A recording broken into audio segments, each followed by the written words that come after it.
Hello நண்பா, welcome back to my channel. Today's topic நம்ம எதை பத்தி பார்க்க போறோம்னா, ப்ராஃபிட் அண்ட் லாஸ்ல இருக்கக்கூடிய சம்ஸை சால்வ் பண்ண போறோம். அதுக்கு முன்னாடி நான் ஆல்ரெடி ப்ராஃபிட் அண்ட் லாஸை பத்தி ஒரு இன்ட்ரோடக்ஷன் வீடியோ போட்டிருக்கேன். அது யாராச்சும் பார்க்கலன்னா மறக்காம பார்த்துட்டு வந்துருங்க. அப்போதான் உங்களுக்கு இந்த வீடியோ ஈஸியா புரியும். அந்த வீடியோட லிங்கை நான் டிஸ்கிரிப்ஷன்ல கொடுத்துருக்கேன். அதை கிளிக் பண்ணி பாருங்க. Now let's get into this video. Okay, நம்ம இப்போ சம் போட ஸ்டார்ட் பண்ணலாம். இதுதான் நம்ம ஃபர்ஸ்ட் பார்க்க போற சம். இந்த சம்ஸ் எல்லாத்தையும் நம்ம ஸ்கூல்ல சொல்லி கொடுத்த மாதிரி ஃபார்முலாஸ் வச்சுலாம் போட போறது கிடையாது. ஏன்னா உங்களுக்கே தெரியும், ஆப்டிடியூட் டெஸ்ட்ல நமக்கு டைமிங் கொடுத்துருப்பாங்க. நம்ம அந்த டைமிங்குள்ள எல்லா ப்ராப்ளத்தையும் சால்வ் பண்ண வேண்டிய சுச்சுவேஷன்ஸ்ல இருப்போம். ஸோ அதனால ஃபார்முலாஸ் யூஸ் பண்ணோம்னா நமக்கு நிறைய டைம் கன்சியூம் ஆகும். அதே மாதிரி நம்மளால எல்லா ஃபார்முலாஸையும் ஞாபகம் வச்சுக்க முடியாது. ஸோ அதனால ஸ்கூல்ல சொல்லி கொடுத்ததெல்லாம் ஓரமா வச்சிருங்க. இதுக்கப்புறம் நம்ம பார்க்க போற டாபிக் சம்ஸ் எல்லாமே நம்ம ஷார்ட்கட்ஸ் யூஸ் பண்ணி தான் போடுவோம். ஓகேங்களா? சரி, ஓகே, நம்ம இந்த சம்மை ஸ்டார்ட் பண்ணலாம். A dishonest dealer sells goods at 30% of profit but uses only 80 grams in the place of kilogram weight. What is his real gain percentage? இப்போ இந்த கொஸ்டின் என்ன கேட்குறாங்கன்னா, ஒரு கடைக்காரர் ஒரு ப்ராடக்ட்டை 1 kgன்னு சொல்லி சேல் பண்ணுறாரு. அதில் அவருக்கு 30% ஆஃப் ப்ராஃபிட்டும் வருது. ஆனால் உண்மையாலே அந்த ப்ராடக்ட் 1 kgன்னு பார்த்தா அது 1 kg கிடையாது. அது வந்து 800 grams தான். ஸோ அதனால் அவருக்கு 200 grams எக்ஸ்ட்ரா ப்ராஃபிட் வருது. ஸோ கொஸ்டினில் என்ன கேட்குறாங்கன்னா, அவரோட ரியல் ப்ராஃபிட் பர்சன்டேஜ் எவ்வளோன்னு கேட்குறாங்க. அது எப்படி கண்டுபிடிக்குதுன்னு பார்க்கலாம். லெட் அஸ் அஸ்யூம் அந்த 1 kg ப்ராடக்ட்டை ஒரு 1000 ருபீஸ் கொடுத்து வாங்கினதை நம்ம அஸ்யூம் பண்ணிக்கலாம். அப்போ செல்லிங் ப்ரைஸ் எவ்வளவா இருக்கும்? 30% ப்ராஃபிட்டோட அதை செல் பண்ணியிருக்காரு. So selling price equal to 1300. இதை வந்து நியாயமாக சேல் பண்ணியிருந்தான். ஆனால் அவர் என்ன பண்ணியிருந்தாரு, 800 கிராம்ஸை தான் 1300க்கு சேல் பண்ணியிருந்தாரு. So 800 grams equal to 1300. 800 கிராம்ஸோட காஸ்ட் ப்ரைஸ் எவ்வளோ இருக்கும்? 1 kgயை 1000 ருபீஸ் கொடுத்து வாங்கியிருந்தான். 800 கிராம்ஸோட வேல்யூ வந்து 800 ருபீஸாக இருக்கும். ஓகேங்களா? இப்போ நம்ம ப்ராஃபிட் பர்சன்டேஜை கண்டுபிடிக்கலாம். Profit percentage equal to profit. அவர் ப்ராஃபிட் எவ்வளோ எடுத்தாரு? அவர் வாங்கினது வந்து 800க்கு, வித்தது வந்து 1300க்கு. ஸோ அவரோட ப்ராஃபிட் 500. ஸோ 500 இங்கே போட்டுக்கலாம். காஸ்ட் ப்ரைஸ் எவ்வளோ? அவர் வாங்கின ப்ரைஸ் எவ்வளோ? 800. So 500 divide by 800 into 100.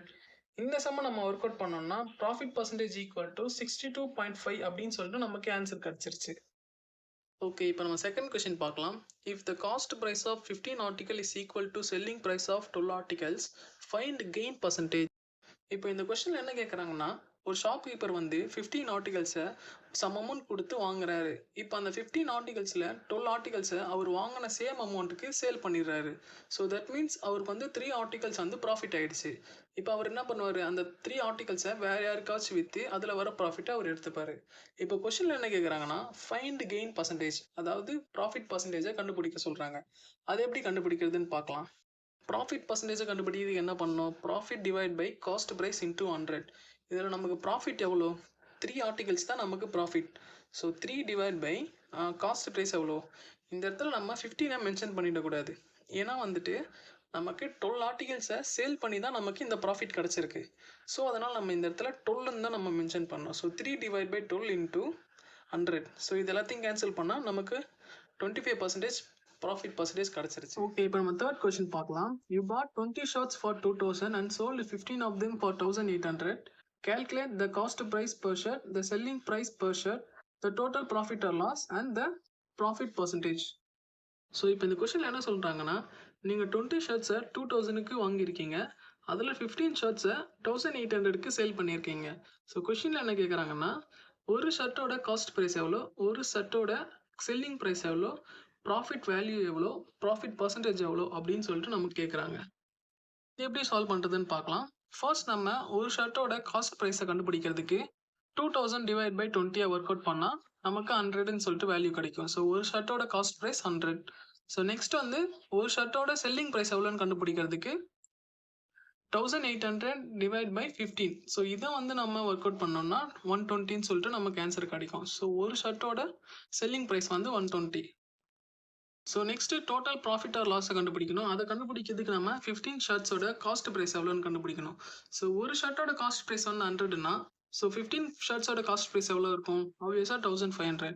So இப்போ 1800 மைனஸ் 1500 ஈக்குவல் டு 300. ஸோ இங்கே நமக்கு ப்ராஃபிட் வந்து 300. நெக்ஸ்ட்டு நம்ம ப்ராஃபிட் பர்சன்டேஜ் கண்டுபிடிக்கணும். ப்ராஃபிட் பர்சன்டேஜ் கண்டுபிடிக்கிறதுக்கு profit divide by cost price into 100 work out பண்ணால் நமக்கு ப்ராஃபிட் ப்ரைஸ் கிடச்சிரும். ஸோ இங்கே ப்ராஃபிட் என்னது? 300 டிவைட் பை காஸ்ட் ப்ரைஸ் என்ன? 1500.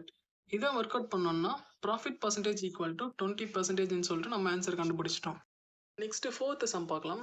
What single discount is 11 to successive discounts of 20% and 50%? இப்போ இந்த கொஸ்டின்ல என்ன சொல்றாங்கன்னா, ஒரு ப்ராடக்ட் இருக்குன்னு வச்சுக்கோங்க. ஒரு கர்டன் பிரைஸ்ல ஒரு ப்ராடக்ட் இருக்கு. அந்த ப்ராடக்ட்டுக்கு இனிஷியல் ஸ்டேஜ்ல 20% வந்து டிஸ்கவுண்ட் குடுக்குறாங்க. 20% டிஸ்கவுண்ட் குடுத்த உடனே, அது நல்லா சேல்ஸ் ஆகுதுன்னு தெரிஞ்சுக்கிட்ட உடனே, இப்போ 20% குடுத்த உடனே ஒரு பிரைஸ் அமௌண்ட் வந்திருக்கும் தெரியுமா? அதுக்கு மறுபடியும் இன்னொரு ஒரு 15% வந்து டிஸ்கவுண்ட் குடுக்குறாங்க. ஓகேங்களா? இப்போ வந்துட்டு இந்த கொஸ்டின்ல என்ன கேட்குறாங்கன்னா, இந்த மாரி மல்டிபிள் டிஸ்கவுண்ட்ஸ் குடுக்காம 2 டிஸ்கவுண்ட்டுமே எப்படி ஒரே டிஸ்கவுண்ட்டா குடுக்குறதுன்னு கேட்குறாங்க. அதாவது வந்து இப்போ 20%ம் 50%ம் 2 டிஸ்கவுண்ட் தனித்தனியா குடுத்த உடனே அவங்களுக்கு ஒரு பிரைஸ் அமௌண்ட் வந்திருக்கும் தெரியுமா? அத வந்து 2 டிஃபரெண்ட்டா குடுக்காம, ஒரே ஒரு டிஸ்கவுண்ட்டா குடுத்து அந்த பிரைஸ் அமௌண்ட் நம்ம வர வைக்கணும். அது எப்படி பண்றதுன்னு பார்க்கலாம். ப்ராடக்ட்டோட டோட்டல் வேல்யூ ஈக்குவல் டூ 100%.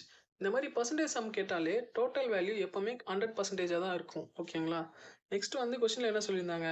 அந்த 100% ஆஃப் ப்ராடக்ட்ல 20% வந்து டிஸ்கவுண்ட் குடுத்திருந்தாங்க. So 100% minus 20% equal to 80%. So first discount வந்து நம்ம குடுத்துட்டோம். செகண்ட் டிஸ்கவுண்ட் வந்து இந்த 18%ல 15% வந்து டிஸ்கவுண்ட் குடுத்திருந்தாங்க. So 15% off 80, 10% equal to 8, 5% equal to 4. So 15% equal to 12%. 80% minus 12% equal to 68%. இந்த 68% அப்படிங்கிறது தான் 2 டிஸ்கவுண்ட் குடுத்ததுக்கு அப்புறமேட்டா ஒரு பிரைஸ் அமௌண்ட் வரும் தெரியுமா? இப்போ அந்த 100% ஆஃப் ப்ராடக்ட்ல இந்த 2 டிஸ்கவுண்ட்டும் குடுத்ததுக்கு அப்புறமேட்டா ஒரு பிரைஸ் அமௌண்ட் வரும் இல்லையா? அதுதான் அந்த 68%.